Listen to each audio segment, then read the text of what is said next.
Hello students, welcome to physics champs. This is doctor Richa Jain. So आज हम कुछ important questions start करने वाले हैं। ये बहुत इम्पोर्टेंट क्वेश्चन है exam 10th 12th JEE NEET CUET किसी भी टाइप की कॉम्पिटिटिव एग्जामिनेशन के लिए फिजिक्स से रिलेटेड जो भी होता है। तो यहाँ पर हमें टोटल रेजिस्टेंस फाइंड करना होता है ए और बी टर्मिनल के बीच में। ये किसी भी टाइप का कॉम्प्लिकेटेड सर्किट हमें लगता है कि कॉम्प्लिकेटेड है, but it is not so complicated. For example, if we want to know total resistance between A and B and in this circuit also, यहाँ पर बस कुछ कंसेप्ट हैं जो हमें क्लियर होना चाहिए। अगर हमें ये कंसेप्ट क्लियर हो जाते हैं तो इस टाइप के किसी भी सर्किट को हम सॉल्व कर सकते हैं। सो स्टार्ट करते हैं ये फर्स्ट क्वेश्चन से। तो यहाँ पर आप देख सकते हैं कि ए और बी यहाँ पर टर्मिनल है। So here are the some resistances 2 ohm, और ये 2 ओम का रेजिस्टेंस है, फिर 8 ohm, and it is further divided और फर्दर स्प्रेडेड। तो सबसे पहले हमें इस टाइप के क्वेश्चंस में क्या करना होता है। यहाँ पर फॉर एग्जांपल कोई बैटरी लगी हुई है, so current is flowing through it. तो यहाँ पर हम इसको डिवाइड कर सकते हैं करंट को, और फॉर एग्जांपल यहाँ पर कोई भी करंट है 10 एम्पियर है, तो हम ये मान के चल लेते हैं दोनों में सेम डिवाइड हो रहा है 5 5। तो इस पॉइंट पर आके इट इज़ फर्दर डिवाइडेड। 5 तो इधर फ्लो हो रहा है और 5 फिर फर्दर डिवाइडेड, मतलब ये हमने एज्यूम करा है बस। पर यहाँ पर आप देख सकते हैं कि the current which is flowing through 3 ohm, यहाँ पर जो करंट फ्लो हो रहा है वो 2 ओम के थ्रू और फिर 3 ओम के थ्रू। यहाँ पर इट इज़ नॉट डिवाइडेड, क्योंकि बस ये बैंडेड रूट पर चल रहा है, पर इट इज़ नॉट डिवाइडेड, ये डिवाइडेड नहीं हो रहा है। तो इट मीन्स 3 ओम और ये 2 ओम और 3 ओम, ये तीनों किस में है, सीरीज़ में है। तो फिर हम इसमें डायग्राम को सिंपल करते रहेंगे और रेजिस्टेंस को फाइंड करते रहेंगे। यहाँ पर आप टर्मिनल को नेम भी दे सकते हैं, ए बी यहाँ पर ऑलरेडी है, सी डी ई एफ, इस टाइप से भी आप लिख सकते हैं। तो अगर हम यहाँ पर ए बी सी डी और ई एफ दे देते हैं, तो R1 क्या है, total resistance between E and F. Total ना बोल के हम रेजिस्टेंस ही बोलेंगे यहाँ पर, resistance in E F branch. अभी तो हम ई एफ ना बोल के ई एफ, और हम इसको जी भी बोल देते हैं, जी एच, ई एफ ई जी एच एफ ब्रांच। तो 3 + 2 + 3, तो दैट वुड बी 8 ओम। उसके बाद हमें क्या करना है, इट मीन्स कि यहाँ पर हमने 3 रेजिस्टेंसेस को हमने एक सिंगल रेजिस्टेंस से रिप्लेस कर लिया है जिसकी वैल्यू 8 ओम है। तो हम एक छोटे से यहाँ पर सर्किट बनाते रहेंगे सिंप्लीफाई करने के लिए। ये 2 ओम 2 ओम एक रफ सर्किट आप यहाँ पर बनाते रहेंगे, तो फिर कोई भी यहाँ पर मिस्टेक नहीं होगी। सो 8 ओम, और यहाँ पर जितने भी रेजिस्टेंस हैं उसको, तीनों रेजिस्टेंस को हमने एक सिंगल रेजिस्टेंस ऑफ 8 ओम से रिप्लेस कर लिया है। सो ये अब ई एफ ब्रांच आ गया है पूरा। तो यहाँ पर आप देख सकते हैं इस पॉइंट पर आके करंट डिवाइड हो रहा है 2 पोर्शन में। तो अगर करंट डिवाइड हो रहा है 2 पोर्शन में या फिर मल्टीपल पोर्शन में, तो वी कैन से कि ये दोनों रेजिस्टेंस पैरेलल में है। तो total resistance in E F branch, अब ई एफ का हमारा पूरा रेजिस्टेंस आ जाएगा, तो 1/R2 1/8 + 1/8। जब भी पैरेलल में होता है तो हम रेसिप्रोकल लेके हम उसको ऐड करते हैं।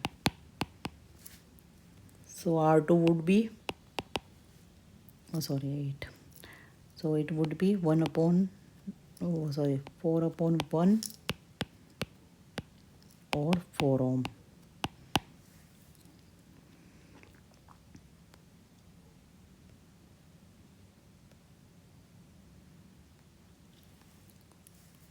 So this total resistance is equals to 4 Om.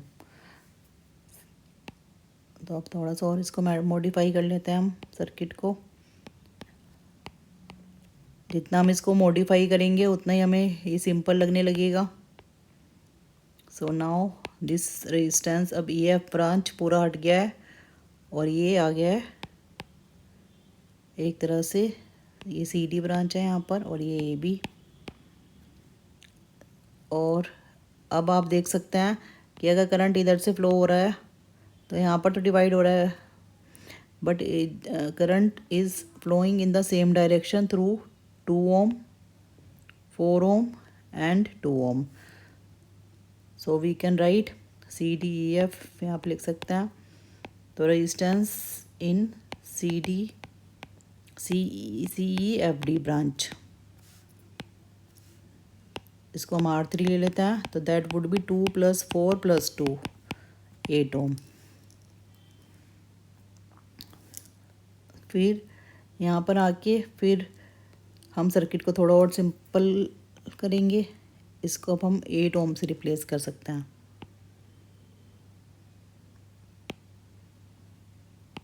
2 ohm, 2 ohm, 8 ohm तो है यहाँ पर। अब ये तीनों रेजिस्टेंस हमने 8 ohm से रिप्लेस कर दिए हैं। उसको हम किसी भी तरह से बना सकते हैं, बस हमें समझना है ये। तो यहाँ पर आप देख सकते हैं सी डी ब्रांच। और अब total resistance you can see कि यहाँ पर आके करंट डिवाइड हो रहा है। तो इट मीन्स ये जो दोनों रेजिस्टेंस है 8 ohm की, ये पैरेलल में है। तो इनको हमें सोल्व करना है। So R4 would be 4 ohm।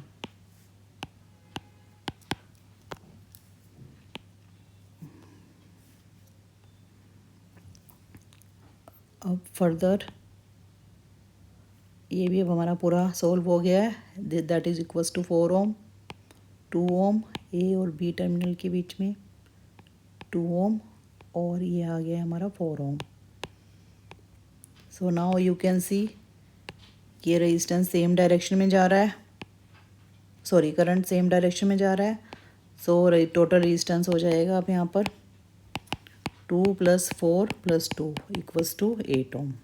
So this is the total resistance between terminals A and B। तो बिल्कुल simply we have solved it. तो पहले हमने सबसे अंदर वाला यहाँ पर सर्किट लिया है जहाँ पर करंट सबसे ज़्यादा डिवाइड हो रहा है, फिर हमने इसको सॉल्व करा है, ये सीरीज़ में है। फिर we keep on replacing the resistances और अपने डायग्राम को हम सिंपल करते रहे हैं, क्योंकि जितना हम यहाँ पर सिंप्लीफिकेशन करेंगे डायग्राम में उतना ही हमें समझ में आएगा और ईज़िली हम उसको सॉल्व कर पाएंगे। या आप रफ भी कर सकते हैं, पर आई रिकमेंड कि आप इसी टाइप से लिखेंगे तो that would be greater. So in the similar manner हम सेकंड क्वेश्चन को सॉल्व कर सकते हैं। तो वी कैन सी करंट यहाँ पर आके डिवाइड हो रहा है। अब ये थोड़ा और कॉम्प्लिकेटेड हमें लग रहा है। और फिर करंट इज़ फर्दर इस पॉइंट पे आके करंट दोबारा डिवाइड हो जाता है। इधर भी डिवाइड हो रहा है करंट। ये जो करंट है ये अलग अलग ब्रांचेस में जा रहा है और फिर इट इज़ डिवाइडिंग करंट इधर से, और ये जो करंट फ्लो हो रहा है और ये इट इज़ मीटिंग हियर। सो अगर आप हम यहाँ पर देखते हैं तो करंट सबसे अंदर जो टर्मिनल से सबसे अंदर जो सर्किट है दैट इज़ दिस। तो यहाँ पर भी हम सी डी ई एफ और जी एच करके हम यहाँ पर लिख लेते हैं सिंपल करने के लिए। तो आप देख सकते हैं कि ई जी और जी एच ये जो सर्किट है यहाँ पर करंट फर्दर आगे डिवाइड नहीं हो रहा है। तो ये हमारा सबसे अंदर वाला सर्किट है जिसको मैं सबसे